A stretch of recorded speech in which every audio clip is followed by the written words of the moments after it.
I also decided to start my blog probably 2 years after that. And that's because my husband and we went through the surrogacy process to have a child and to become parents. And it was something that I just wanted to share with the world.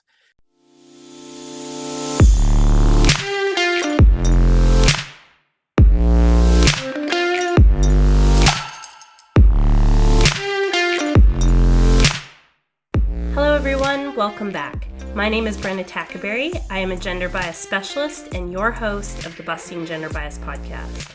On today's episode, we talk with my dear friend Austin Keekly, mechanical engineer turned gay dad blogger and NFT creator. We have a super incredible conversation around the importance of inclusive communities and how we can truly find both authenticity and belonging by creating some of these spaces ourselves. Austin gives us an approachable crash course on both the surrogacy and adoption process for queer parents and on what NFTs are and how to find ones that might be a great fit for our own individual interests. Austin is a really great example of someone who has combined his purpose, joy, and creativity into something that benefits others and gives back. Our conversation is information-packed, inspiring, and insightful. He calls us to move towards what we find scary or intimidating, and I hope you learn as much from the conversation with Austin as I did.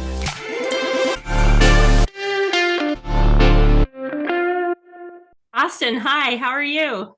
Hey, Brenda, so happy to be here. Oh my Great. gosh, I'm so excited for this conversation. You and I always have really awesome, authentic conversations, and I'm sure that this one is going to be no different. So thank you for being here. Yeah, of course. And now it's being recorded for the rest of the world so they can get an ear in on what we talk about. I'm pretty sure we talk pretty loudly when we meet in person anyway, so nothing new here. So Austin Keekly, you are a gay dad blogger. Your blog is called Austin Please. Yeah, that's right. AustinPlease.com. And we've actually chatted about this before. No, Please is not my real last name, but my last name is so difficult to spell/say that I'm happy you got it right at the start of this pod, but it would just not make sense to use my last name. So yeah, AustinPlease.com. Okay, and you're a blogger, you're a gay dad, and you've also just created an NFT project called Galactic Gaylords. Yeah. So a lot of really exciting stuff going on, but I want to take everyone back to the beginning. You and I originally met through engineering. So maybe you can take us through the transition of Austin, the engineer, to kind of what you're doing now and how you got here. Yeah, let's go through that transition. So engineer Austin to what I like to now be called in the NFT space is super gay dad. So quite a transition there, and we'll go through it. But yeah, like you said, we met in engineering, and before I ever even got into engineering, it was really a toss-up for me between graphic design and engineering. I got accepted to both, was interested in both, but really at the beginning of my life decided to follow the money and go for engineering, which, I mean, looking back, it was a great choice to get me to where I am now. But was it my passion? I'm not really too sure. Yeah. You know, Relatable. I'm always like, I've always been a very creative person, and I thought I could bring that creativity into engineering, but I feel like it almost sucked it out of me, and I had to find it again later in my life. Mm-hmm. So yeah, I went through engineering. I got my first job doing HVAC, really disliked it, did it for maybe half a year. And then I got into the energy sector and I was there for 9.5 years before I recently, 6 months ago, quit my engineering job and have decided to follow my passion and become the super gay dad that we are going to talk about a little bit more. Well, I feel like it sounds like you stepped into authenticity, and it sounds like you've always been Austin, the super gay dad. And you came out when you were in university, right? Was it in your first year or more towards the end of your degree? Yeah, I definitely did. It was in my second year. I was terrified growing up in a very religious household. You know what? I wasn't sure if I was going to be kicked out. I wasn't sure what would happen.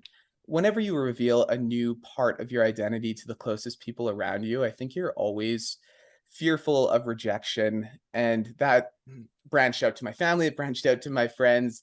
But I remember this vividly. I was on a car ride to write my final exams, and my sister had been a huge advocate for LGBTQIA, just constantly saying that she supported all of the people in the queer community. And my mom had an inkling that maybe my sister was gay because she was speaking up about it. Little did she know my sister was just supporting me because I had told my sister. So my mom asked me if my sister was gay, and then that was really my moment in my life where I had to step up because I didn't want to hide anymore. And it was my opportunity to say who I was, but also defend my sister for doing something amazing. So, yeah, that was when I came out. I was on my way to my exams. I failed 3 of my exams. Yeah, it was so stressful. I was gonna say that's some pretty heavy timing. I know, but you can't time it, right? Like, it was Yeah. just the right time for me. I went on academic probation. I had to take summer courses. I pushed through engineering, and yeah, it was probably one of the most difficult times for me in my life. Yeah, and I know, like you and I have talked about this before. Humans in general, the two most important things to a human being is authenticity and belonging. So, being your true, authentic self and being part of a community. And when given the opportunity, where one is at risk and you might have to give one up, is something like 99% of the time people will give up their authenticity for belonging. And so I feel like a lot of that fear comes from, fear of losing your family and losing your that belonging that you have had your whole life, right? And is like pretty integral to who we are as people, as our family unit, right? So that takes a lot of bravery. I'm curious. So engineering in general is very male dominated. I noticed that. I mean, from the first day, and I'm wondering what's it like to be gay and be in a male, really heavily male dominated, like you could say like your engineering school or your engineering work, like what's it like being part of that community? Yeah, that's definitely something I have thought of before, and I think that I lack the perspective or the female perspective for it to be noticeable enough for me. I'm aware, but I've never been in that situation. Like in university, in my classes, I gravitated more to hanging out with the girls, and All that was three of just us. kind of yeah, exactly. That was just like kind of my crew, and I was always very accepting, and I guess maybe I was blind to the fact that there were less women and there were more constraints being put on women in engineering and in the workplace. Again, when I got into the workplace, my team that I was on in the energy sector was 3 girls, and I was the only guy. So I've just always kind of been in those groups where I feel like I'm supporting, but I've also never been in the shoes of those people to feel those biases towards them. You've never felt marginalized in any way or any substantial way? I can say, like, being gay, of course, you're gonna have people who don't agree with your lifestyle and may say hurtful things, but I don't think I've ever gotten it as bad as some other people have, so I do feel very fortunate. I mean, we're in Canada. We are so lucky here to be as liberal as we are. There are so many other places in the world where it would be terrifying to be queer, and I just feel very fortunate that I'm confident enough in myself to know who I am, that when those hurtful words are thrown at me, I can just kind of brush them off. Yeah, well, that's I mean, probably part of the process and the journey, right? Is really accepting yourself and knowing who you are and being like really good with that. Yeah, and that was step 1 of it for me, and then step 2 was leaving that engineering role and really following my passion. I look at it almost like, do you ever feel like you're like the star of a movie, but you're in the wrong movie? That was engineering for me. Like, it was my life, but I was like, "Wait, stop production. Why am I in this movie? I need to go over to this set Yeah. because I just don't belong here anymore." And there was just that epiphany for me. It was like if you want to do something different, go and do it now. Don't just keep waiting. Like, this is your chance. Worst case scenario, everything goes to, oh, I don't know if I can swear on this. Yeah, go for it. Yeah, okay. Yeah. Everything goes to shit, and I lost a year of maybe my salary or 2 years of my salary, but I gained so many more skills and I was so much more happier. And that's just kind of the way that I've looked at it. And I'm so happy that I've jumped into a different movie that I like so much more. Yeah, it's been really exciting to watch also and to be on the sidelines cheering you on because having also kind of, I relate to that very strongly in the sense that I did engineering because it was like the job, it was good, it was going to support me, it was going to allow me the, the money and the time to be my authentic self. But that was not the case, and it took a while for me to realize just how far away from my true self that I got because I was doing what I was supposed to. I was like, I'm supposed to like this job is supposed to be the one that I love, and this, it's got all the benefits that I'm supposed to really thrive with, and that kind of stuff. And then I kind of was like, wait a minute, like what would life be like if I was just doing what I loved before I had all that pressure to go to university and get a degree. And I know for me, leaving engineering has been like a process of rediscovery and unlearning. And I'm a little farther along than you, but not much. So I'm still really excited for the changes that you're gonna kind of go through the next couple years here because it's just been nothing but positive. So Yeah, and I really find you exciting. absolutely inspiring as well because I don't think that people really understand how freeing it can be to leave the conventional jobs, like what we're told we should be doing, until you've actually done it. So I can appreciate everything that you've done in the same way that you can see that I'm being authentic and doing what I love. And I think it really takes both sides there. Yeah, I know. My first engineering job out of university, I didn't like I didn't really enjoy it. I was in a cubicle in the back and I didn't talk to anyone for like 9 hours a day. That's quite the contrast for me having a podcast now and like talking for a living, right? But I remember kind of being like, oh my God, is this what I spent all my time going through school for? And I really had this internal conflict. Like I was really just conflicted because I was like, this doesn't bring me joy and I can't look down the pipeline at an entire life of this. And I said, okay, so like, what am I most afraid of? Like, why is this so hard for me? Why is it so hard to just like quit and do something else? Right. And what I kind of uncovered was that I was like really scared that I was going to disappoint my parents.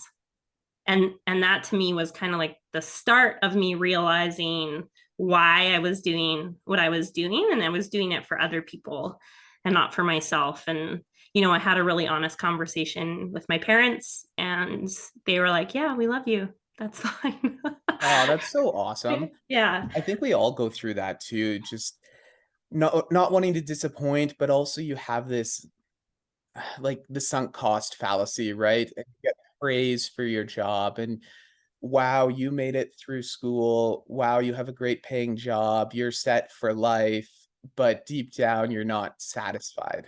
Yeah. So you were working as an engineer when you started Austin Please, right? Yeah, so I mean, I've always had this feeling in my stomach that engineering wasn't right for me, and I knew that I needed to create some type of exit plan. So that actually first started even before Austin Please. I started selling on Amazon and becoming an inventor, which is a weird title, but like I love it. I truly feel like at my core, I am an inventor. I love developing products. I have a patent that I've written and I have registered with the USPTO, and it just really gets my fire burning, and I'm so passionate about that. So that was my first step. Of course, I started that probably 4 years ago, and it was a slow go because when you have a full-time job, you're working late at nights, you're working on the weekends, you still want to live your life. Mm-hmm. And then I also decided to start my blog probably 2 years after that. And that's because my husband and I, we went through the surrogacy process to have a child and to become parents. And it was something that I just wanted to share with the world. So with those two things, my plate started piling up and I needed to exit engineering pretty quick, but I carried on doing those two things for probably 4 years for the Amazon and 2 years for the blogging before I ever left my engineering role. Yeah, I would love to talk to you about being a gay dad. Yes, I'm here for it. Let's go. Okay, so I want to talk about your experience, both within like your community wanting to be a parent and being gay, and both about also about the process to adopt. Okay, yeah, for sure. So it wasn't adopting, it was surrogacy. Oh, So very different. No, that's great because a lot of people have that misconception as well. So maybe I'll just go through that first. My husband and I, it was a two-step process. We found an egg donor who had donated her eggs to an egg bank to help people create families, straight, gay, all types cool. of families. Yeah, so that was a very cool process because our kid has half of this person's DNA now, which is very, very cool.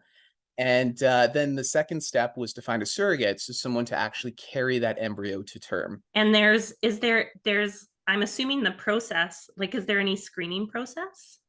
Did you run into any issues like being gay parents going through this process, or was it a pretty inclusive process?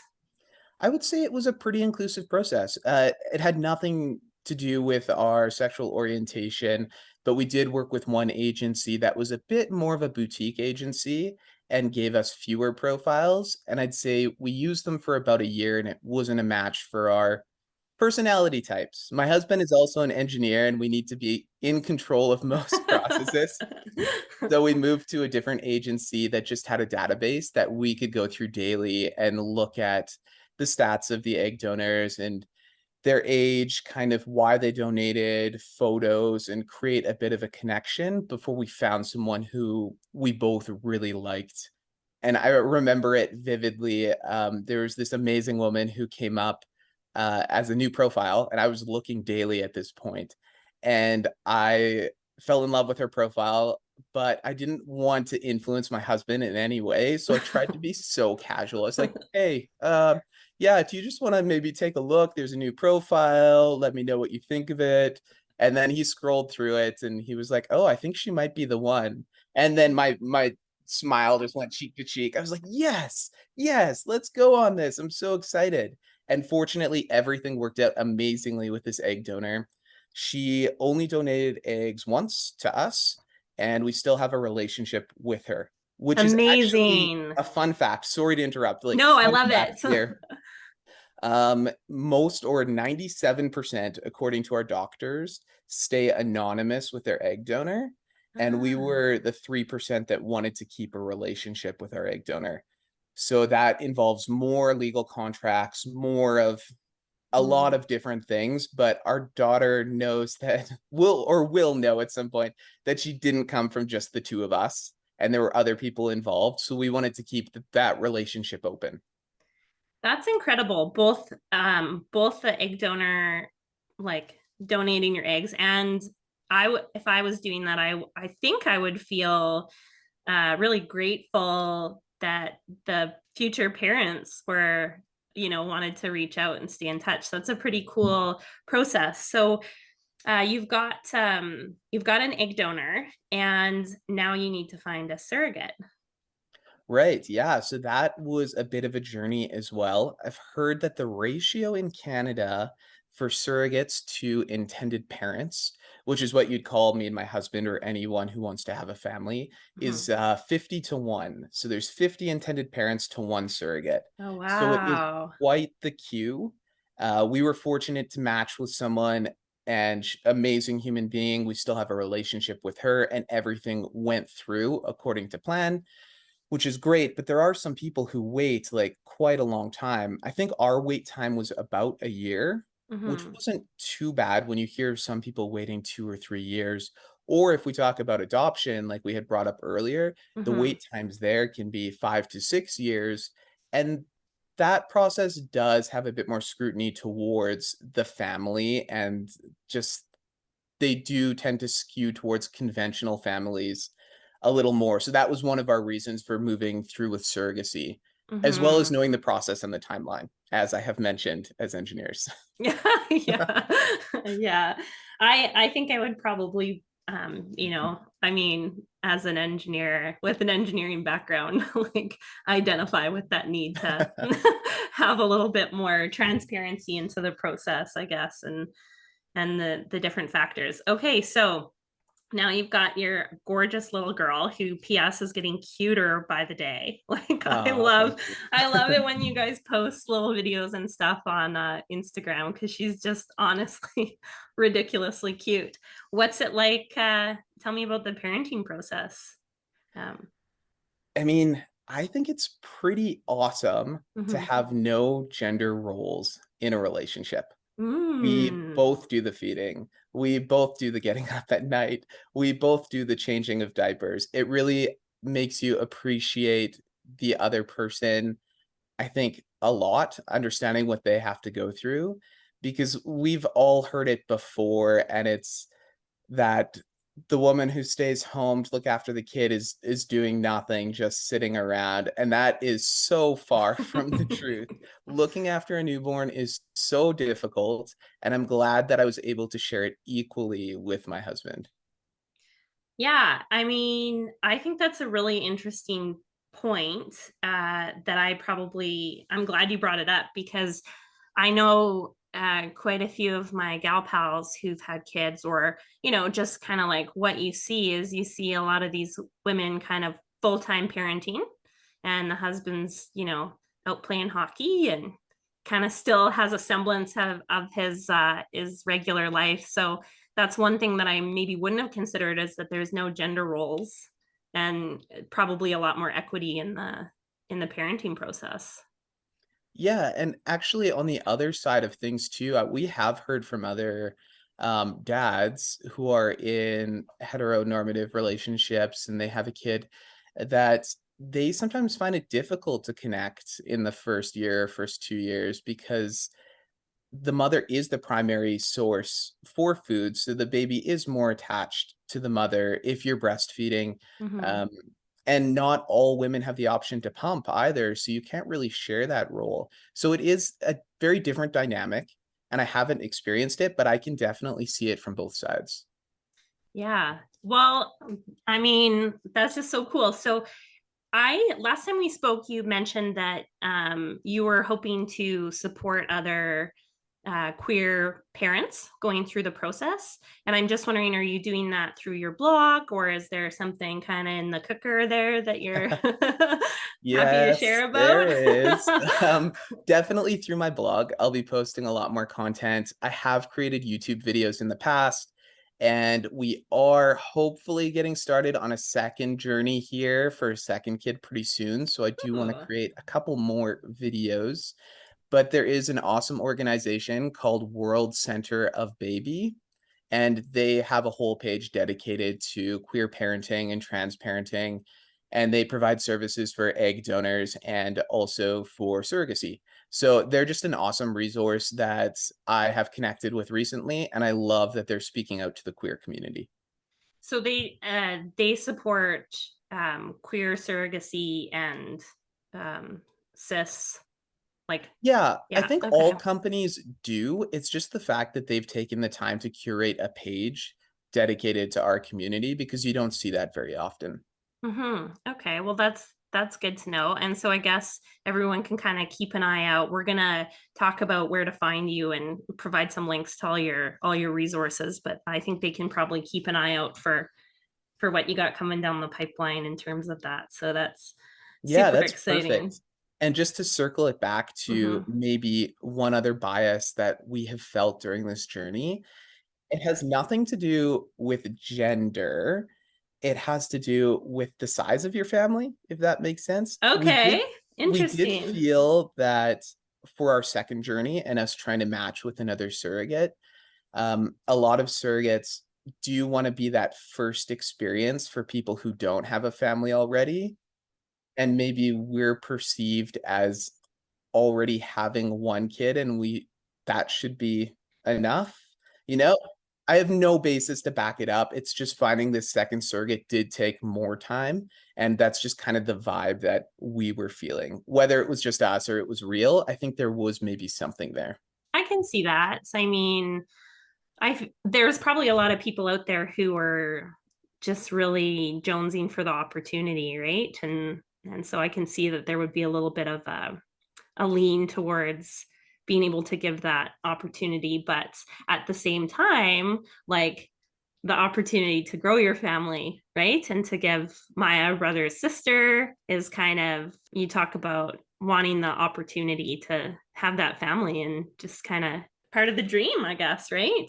Right. Yeah, and it was just that perception that maybe the other families are more deserving, air quotes for the audience. Yeah. Okay. Thank you. Yeah. Thank you for that. I forget. Yeah.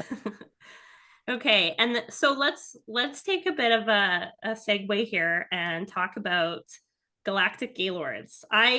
I'm really intrigued and interested in what you're doing. I've heard a lot about NFTs and I've heard a lot about crypto, and I've always like viewed it from a distance because I see all these, white dudes doing it, and I don't feel like I want to ask about it, and I don't feel like it's for me. I don't see a lot of women kind of forging new frontiers. And so let's talk about your NFT project. Yeah, let's get into this. Maybe a quick 101. Oh, but Yes. first of all, the cis white bros, yes, we refer to them as crypto bros. They are Okay. all over the space. And that's Yes. actually one of the reasons why I created my project, but we will get to that. Yeah. So NFTs themselves, I'll give a 101. You can look at them like a digital art piece that has a smart contract behind it, and I'll get to that, Mhm. but can also be used as a membership to a community. Okay. And the smart contract portion is just that it's proof of ownership on the blockchain, and it can give royalties to the holders. So it's a very cool technology. If you were an artist and you created a painting and you sold it for $50 to someone, and then you became uber famous and that person went and sold it for $2 million, you would not recognize any of that secondary sale. Mhm. But through the blockchain, it is tied to the creator and you can cook in royalties. So you, as the creator, would always get a 5% royalty anytime your art is sold. So it's really bringing a new level of ownership and income to the art industry, which has had their property taken time and time again in this Mhm. digital age. So is it just visual art, or can it also be like written art or music as It can well? be absolutely anything. Okay. Visual art is popular right now because it's Mhm. easy to see at a glance.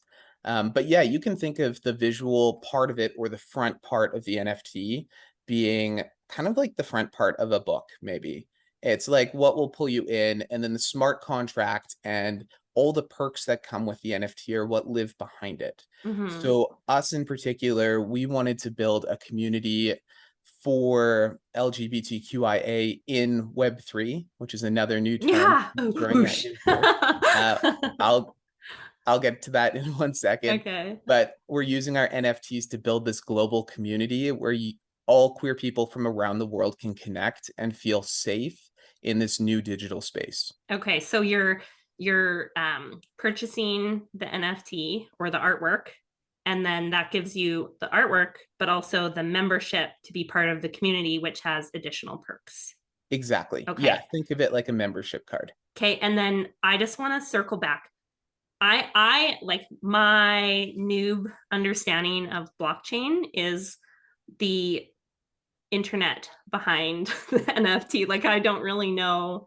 Like, let's call it digital signatures, like a Mhm. digital footprint, basically. Yeah, that's very Okay. close. Blockchain is essentially just a ledger that is not controlled by a single person, so no one can go in and change stuff. It records everything by fragmenting data from all the computers around the world, and no one at one place has control of this ledger. It's just fragmented together, so there's no way to change it. There's no way to go and fudge some numbers. Like Mm, everything is completely transparent. And when people get better at reading the blockchain, you'll be able to validate whether or not someone did buy this or someone sold this or someone says that they're a huge advocate for a community. And then you go and look at their wallet, another term. So we have two here we'll get to, okay. Web3 and wallet. You go and look at their wallet and you realize that no, they're actually supporting projects that do not align with us at all. Interesting. So I'll get to those definitions before we forget. Yeah, I love it. And I'm sure everyone else who's listening loves it also, because I feel like we need an approachable crash course on all of these terms that are all over the place, but not Yeah, and very. listen, like I probably only maybe 5% of the population is in this space or even understands it. So everyone is Mhm. learning together. Yeah. But your wallet is where your NFTs live. It's just a digital wallet.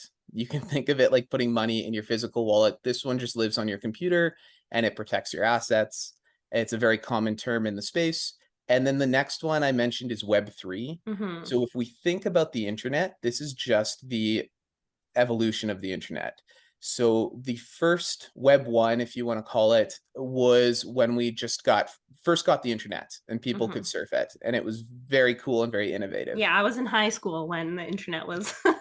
And what was the dial-up tone? Can you do it? Yeah, exactly. Yeah. For all of the listeners around our age, you understand the hardships we had to go through. Yeah, and there was The 15 internet. minutes of that just to get onto the internet. And then someone would get on the phone and you'd be like, no, get off the phone. Yeah. Yeah, good old Web 1 days. Now instead of calling it the good old days, I can call it the Web 1 days. Yeah, there you go. And then it moved over to Web 2, which is social profiles, really big companies kind of owning our information, like Facebook, like Mhm. Instagram, and us giving that up at a time when we didn't really realize what we were giving up. So Mhm. now Web3 is shifting to a place where you as a user own your information and you can revoke it from people and you Mm. can choose what communities you want to be a part of. So with this, I think there'll be a lot of smaller communities that are more niche that will start emerging and creating their own ecosystems, their own tokens or cryptocurrencies that can be used within these uh, very small like Facebook platforms if you want to look at them like that. Mhm. Interesting. Okay, so Web 3 is basically like the third internet revolution. Yeah, it's where Okay. we're going next. Yeah. Gosh, I wish someone had explained this to me like a couple years ago, and I was just like glazed over. I'm like, Web 3, sure. That's I got know to it's do with those things though. It's Bitcoin, those right? yeah, exactly. It's those things though that I've learned and I wish I would have gotten into this earlier too. I think everyone has that thought. But whenever people are running away from something, Hmm. that's the thing that you should be running towards and go learn as much as you can about it. That's my advice to everyone. Yeah, and so this was kind of when we had talked previously, you'd said you were curious about NFTs and you didn't really feel like there was a lot of people like yourself doing it. And so like how did you get more information, and how did you what made you decide that you wanted to start an NFT project? Yeah, so I first heard of NFTs through Gary Vee's podcast. Love him or hate him, he was the one who introduced me to it. And I was like, what are these NFTs? He had said that if you're an entrepreneur, if you are excited about building communities and you think that you can bring something to this new space that isn't there yet, you should go do it right now. And I was like, okay, well, I will check this out and maybe I'll do it. So I went ahead and bought my first NFT when the market was very expensive. So I was like, I'm going to put $1,000 into this. We'll see what happens. I have no idea, but there was a project called Crypto Dads. And at that time, I had just had my daughter. So I really felt connected to other dads out there. So I bought into this community. It was an amazing experience, just connecting with dads around the world, telling horrible dad jokes, talking. There was a sports channel. I was never in there, but Okay. it was just awesome. And I really felt the power of community. And that's the point where I said, okay, there's something here.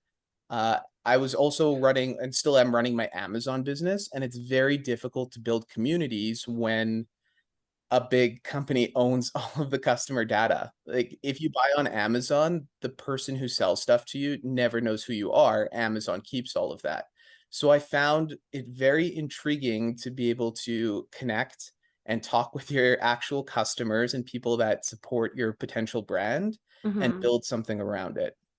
So at that point, I did a Venn diagram, which I'm a huge fan of. I was like, what are my passions? What am I good at? What could I bring to this new space? And it was kind of a culmination of everything that I've done in the past. So my Amazon and my e-commerce, me being part of the queer community and being an advocate for surrogacy, and then also my obsession with just like fandom and video games and really cool art.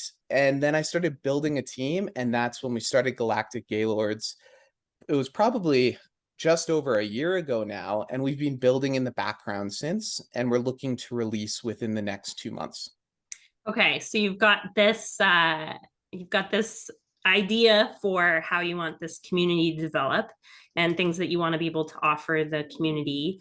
Let's I want everyone who's There's so listening right much. now. I know. I want everyone who's listening right now to like pick up their phone and go and look, like, can you just Google Galactic Gaylords and you'll pop up? Yeah, go to our website. The art, like I'm so Yeah. obsessed. I I found know. the I'm artist on obsessed with the art Instagram. too. Yeah. It's like half naked men. You know how women are always portrayed as like very, very like sexy, like over Yeah. the top. Like We were like, Wonder you know Woman what? in her high heels and Yeah, her like, yeah, push up bathing suit. yeah, the stereotypical. And Yeah. we're like, why doesn't someone do that with guys? So Yeah. that's pretty much what this is. Go to galacticgaylords.com Mhm. and you'll see our art there, and kind of it'll give you a biopsy of our project and what we're doing. Okay. And then there's a quiz you can take. Yes, thank you Okay. for bringing that up. It is Hmm. so friggin' cool. It is so So freaking cool. part of our project is that we're building lore, we're building a galaxy, and we're not just building an NFT project, we're really creating a global IP around the next big queer animated series or just IP in general. And our quiz is kind of the top of funnel entry point into being connected with our super gay galaxy, as we call it. Hmm. So if you think about the Harry Potter quiz, which most people have taken, it tells you Yes. which house you belong to. Yeah. This is Ravenclaw. there we go. Yeah. I'm a Hufflepuff, but a very close Slytherin. It's like a Oh, weird thing. okay. Yeah. Okay. Interesting. See, Do yeah, you, we both know it. I'm sure yeah. most people know of it. You'd like for people on podcasts to be talking about the uh, Galactic Gaylord version of the Sorting Hat, right? What world you got Yes, sorted into? that would be amazing. Yeah, so our quiz is just a personality quiz that tells you which planet you would belong on in the super gay galaxy. So of course, we have one planet for every color of the rainbow. They have interesting names like 2D Cluster or Valco Thrust. And we also we kind of pulled from the Eastern chakras that are more related to colors, and we also pulled from the horoscopes to create our own kind of planets and who would live there based on the attributes that you fill out in this quiz. So if you're more of an explosive, passionate person, the orange planet, which is Valco Thrust, would probably be more for you. If you're big-hearted, loving, and kind of more into adventuring, then maybe Fresno Giant, which is our green planet, would be more for you. Yeah, I got Fresno Giant when I took the Yeah, you quiz. Yeah. totally are. I can see it. I could see it.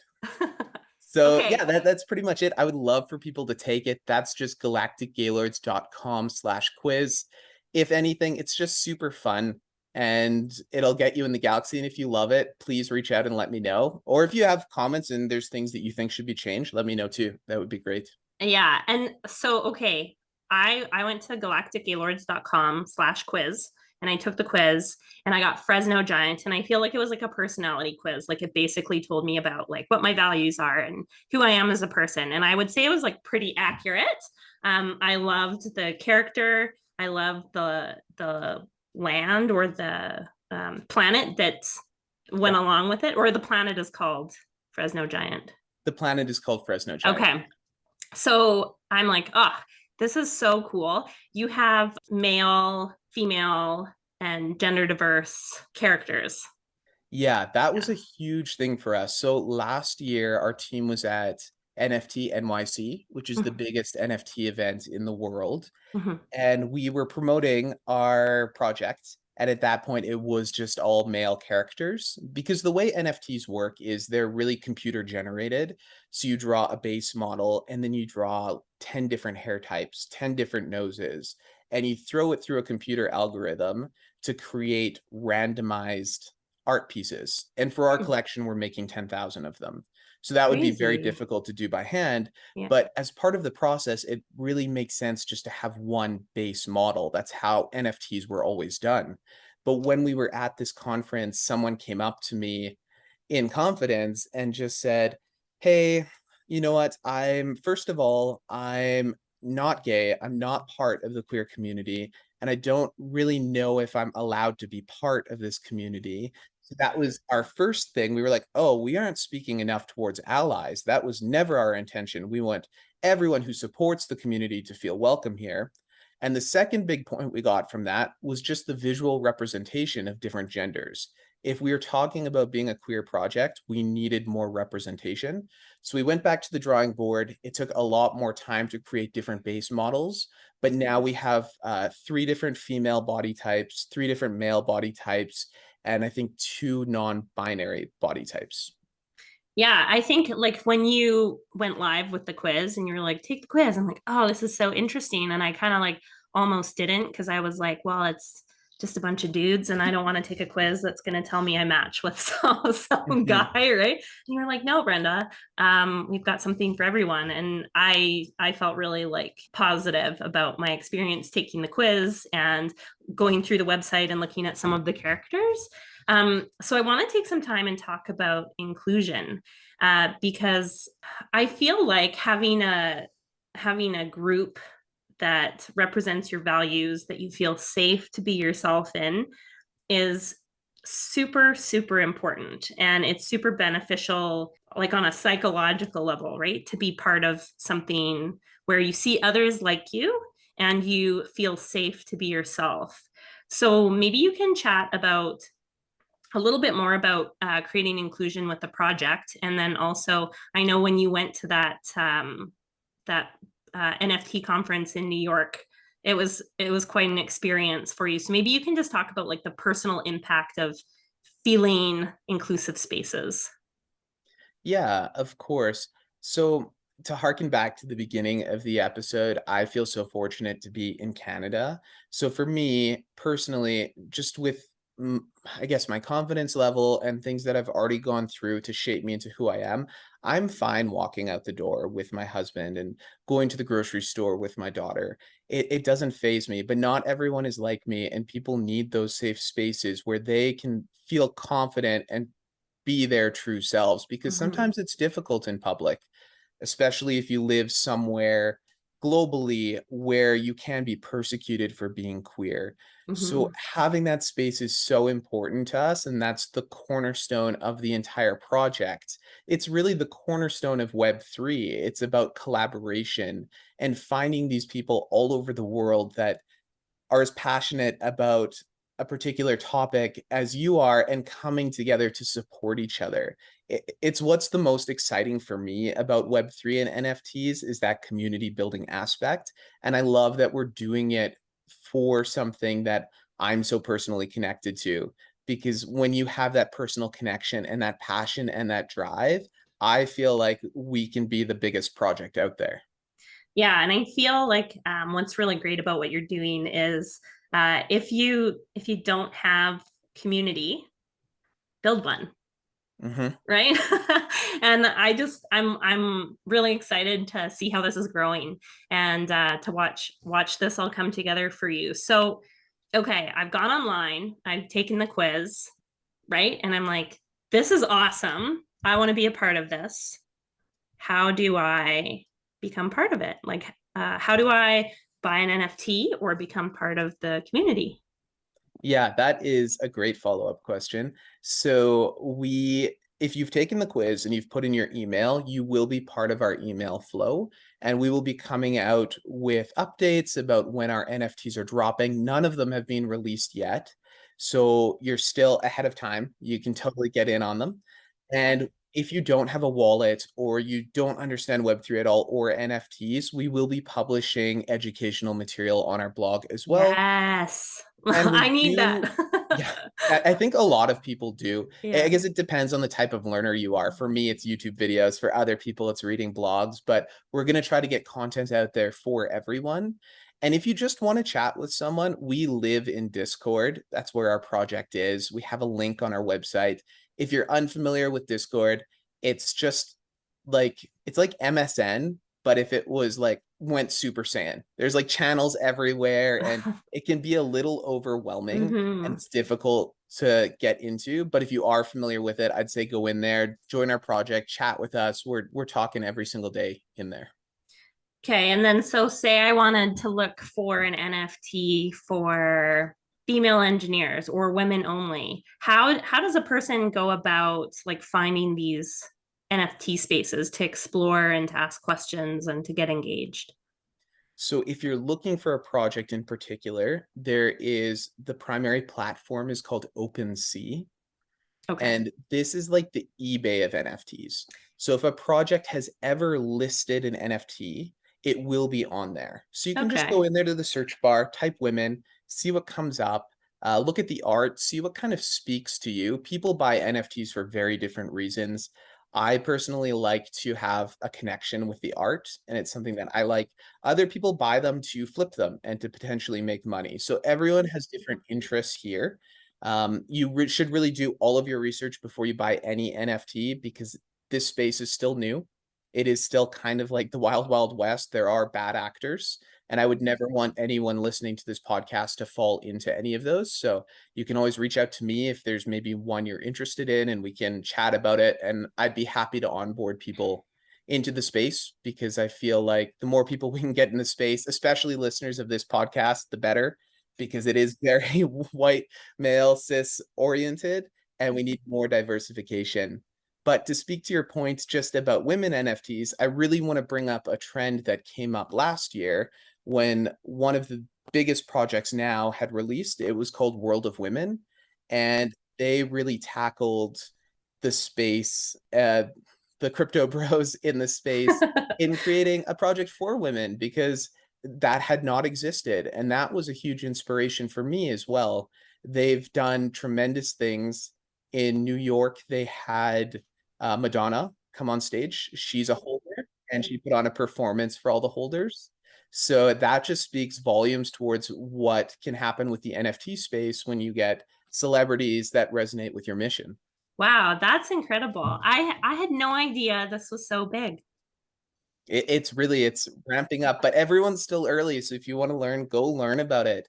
Go run towards it. It will be big in the future.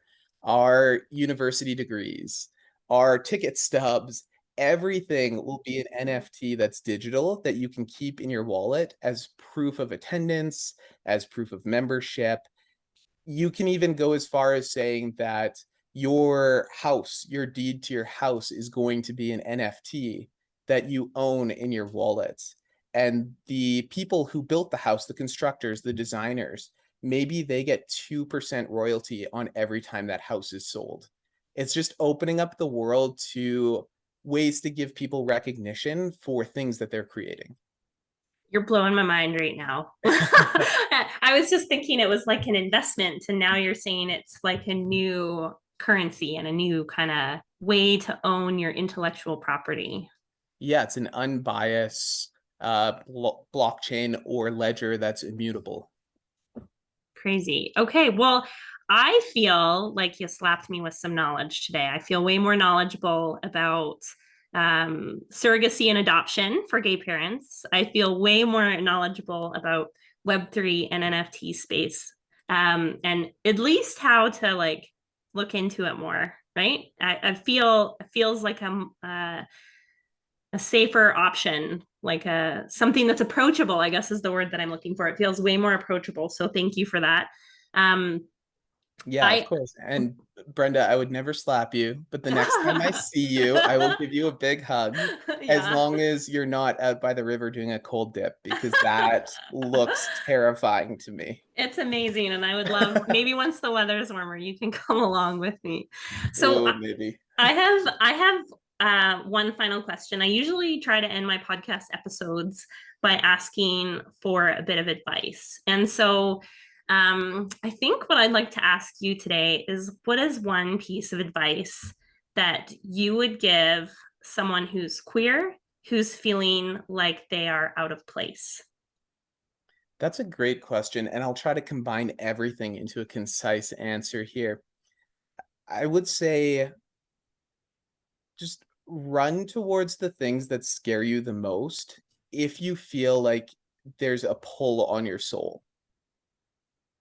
If that makes sense at all. If you feel like your soul is pulling you in one direction and it's scary and it's terrifying, Mm-hmm. go do it. So, Go like a yeah, form of self expression, or introducing yourself to a potential partner, or or coming coming out. out. Yeah. Exactly. Yeah, Okay. just you everyone here knows what I'm talking about. You just have that like not pit in your stomach, but just this pull towards something and it feels scary and it feels like everything could blow up if you go and do it. But those are the things that you need to pursue because those are the things that will make you feel alive. Yes, 100% Austin. I like just really excited about that piece of advice. Like it just really resonates with me, because I think, when I kind of realized how far out of alignment I was with who I am as a person on an individual level, I said, okay, what are the things that I love? And what are the things that make me happy and bring me joy?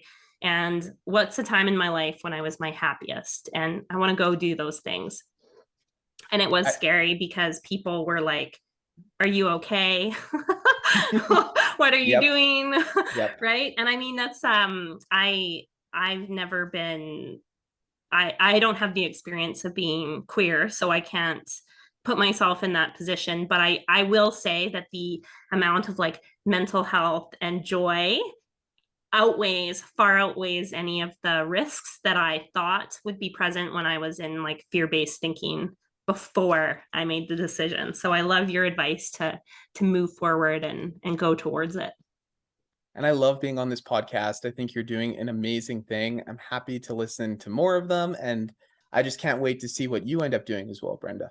Thank you so much. This has been an absolutely wonderful discussion. And thank you so much for taking the time to be with us. And maybe just before we sign off, Austin, you can give us a quick recap of where we can find you on Instagram and your website and all of that kind of stuff. Yes, definitely. Thank you for that. Our project Galactic Gaylords can be found at galacticgaylords.com. If you want to take the quiz, just add the /quiz to the end of that. My personal blog is austinplease.com, and all of the links to my socials can be found there.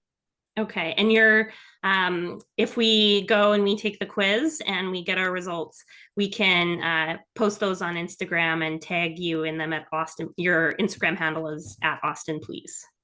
It's at AUSTNPLZ. So Oh, remove some of the vowels.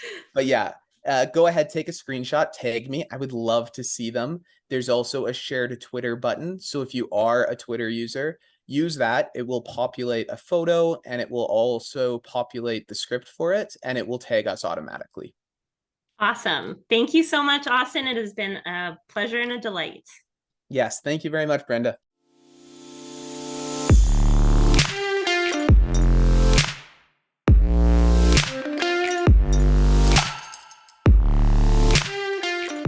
How excellent was that conversation? Every time I listen to that and re-listen to that, there are more nuggets of information that I can take away. So thank you so much for joining us, and thank you so much for listening. Please follow along on Apple or Spotify or wherever you're listening to this podcast. And I would really love it if you could leave a 5-star rating and a review. If you can think of someone who would love this episode, please share it with them or share it on your socials to help get this podcast into more people's ears.